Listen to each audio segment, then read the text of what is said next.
Welcome back to another episode of Alaska Reef. I'm pretty sure I owe you guys an update.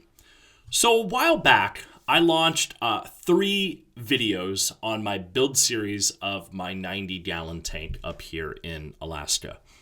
And I'm going to be honest with you, I really posted those videos so that my friends down in the lower 48, all of my reefing buddies, they could see how I was building out this 90-gallon. And I'm going to be honest with you, I didn't expect anybody else to watch those. And yet today, to be honest, I totally forgot about these. So today I actually was watching YouTube, and the YouTube algorithm actually recommended one of my videos to me, which was comical.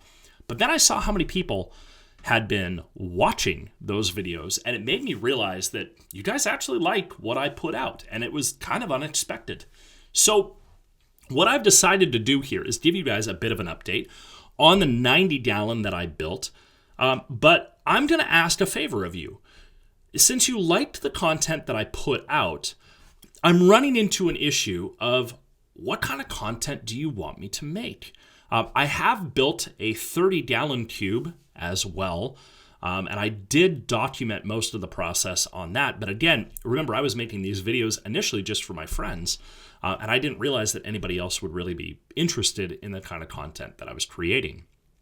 So, since you liked the content that I am creating, what do you want to see? What would you like to see me make more of? I'm going to give you this update here on the 90 today, and if you guys want me to, I will put together a build series video of the 30-gallon cube that I've got as well. But outside of that, do you want to see the husbandry side of things? Do you want to see how I adapt for the water quality and the issues that we face up here in Alaska? You tell me what the content you want to see, and I'll start making videos on that because apparently you like what we've been making so far. So let me go in and give you an update on the 90-gallon, and let's dive into that right now. Alrighty, so to pick up where we left off, when I did my last video, I had just finished the stand and the canopy. I hadn't done any of the wiring or plumbing yet.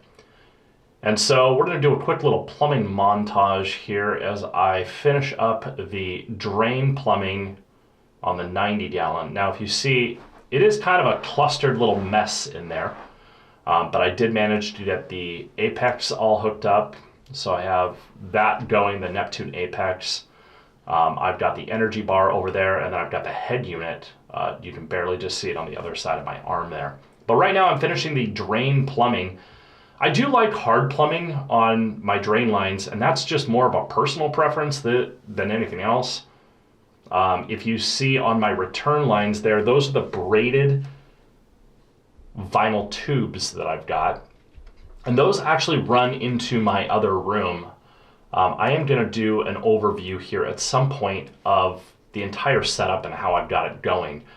But that return line goes from the Neptune, the Core 20. It goes into the other room, in through my JBJ Arctica quarter horsepower chiller, and then up into the tank. So I'm just finishing these drain lines here. It was, everybody loves plumbing. I made sure to use enough glue and everything. I had no leaks, which was, I would say, a win. Once I got all that taken care of, I moved in and started the aquascaping. This was the final result of the aquascaping. You kind of have to pardon the tank there. It was pretty dirty. I had no water in there yet. I did use dry rock initially, but you're going to kind of see that I changed some things around here as we went. So I started with dry rock, and then let's hear what past Brett has to say.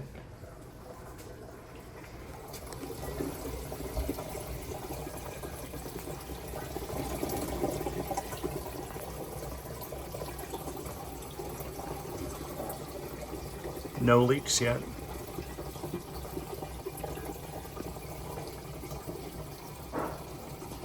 Got to do some cord management.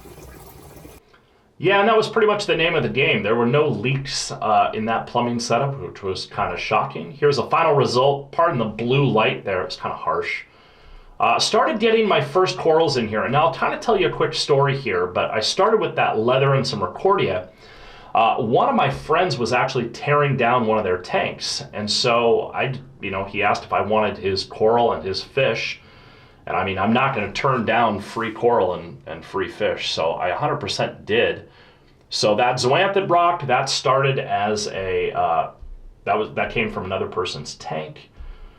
Here's another shot. You're going to kind of see a progression here real quick as we go through things. But you can start seeing the growth. I did add some acans in there. It started getting pretty crowded. And another shot with the lights off and a fancy filter. And then we're going to get into today's update, which is, this is what we've seen. We've got some good acro growth in there.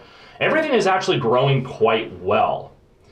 So this is pretty much the update of what I've got right now on the 90.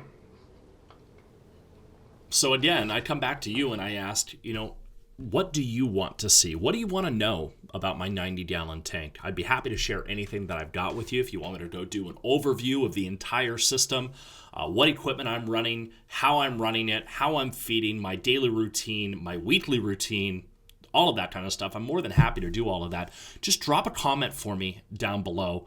I am going to be really good about trying to respond to every single comment that I get, as long as it's productive. But yeah, just let me know what you want to see. I had no idea that anybody would actually watch these videos. So from the bottom of my heart, thank you. I'm really glad that you show some interest in what I'm building up here and what I'm doing. And it's nice to see other people really getting involved in reefing. So again, if you have any questions, drop them in the comments below. If you want to see a specific video, please let me know the kind of content that you want to see, and I'm happy to keep making videos. Hope you guys have a great rest of your day.